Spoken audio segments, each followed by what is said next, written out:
Darwin. Dans ce screencast, nous allons parler des tables SQL. Les tables SQL sont la transposition en ligne et en colonne des données d'un fichier. Il est conceptuellement plus simple de placer en ligne les enregistrements de chaque article et en colonne les informations relatives à chacun d'eux.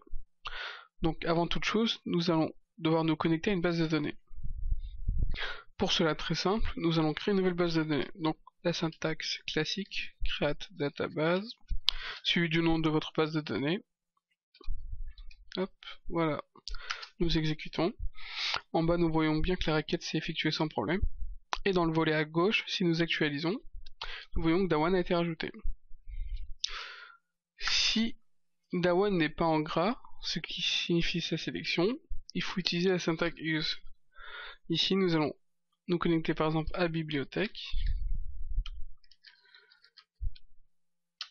Vous voyez que bibliothèque est passée maintenant en gras. Donc, vu que nous voulons créer des tables dans Dawan, hop, nous retournons dans Dawan. Maintenant que ceci est fait, nous pouvons donc créer notre table maintenant. Pour cela, très simple, on utilise la syntaxe suivante, create table, formation, donc formation le nom de notre table, on ouvre les parenthèses, on saute une ligne, et c'est parti. Donc on va pouvoir spécifier les champs. On va commencer par notre clé primaire, donc qui sera id formation, int, donc un entier hachette caractère,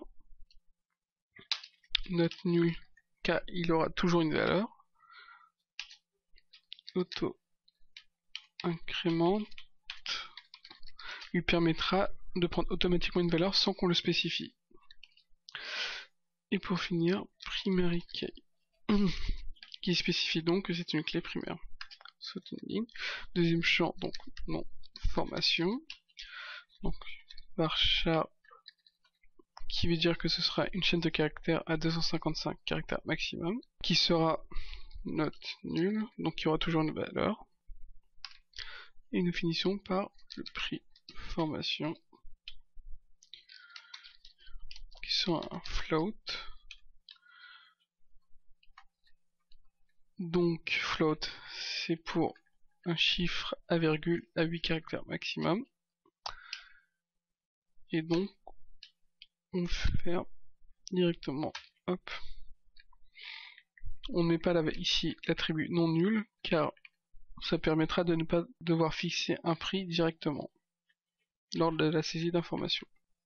Donc ici nous allons lancer la commande, hop, et voilà, nous voyons que la commande a bien été lancée et que notre table a été créée.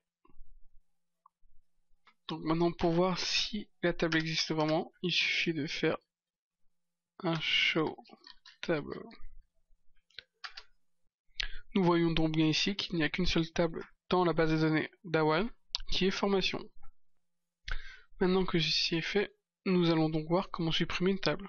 Pour cela, très simple, il suffit d'utiliser la syntaxe drop que nous avions vue auparavant, suivi du nom de la table. Donc ici, drop table formation. Nous lançons la requête et ici nous voyons bien que la requête s'effectue sans problème. Donc nous allons voir si la table est toujours ici. Et là nous voyons bien qu'il n'y a aucune table dans la base de données Dawan. Voilà, ce qui conclut ce screencast sur les tables SQL.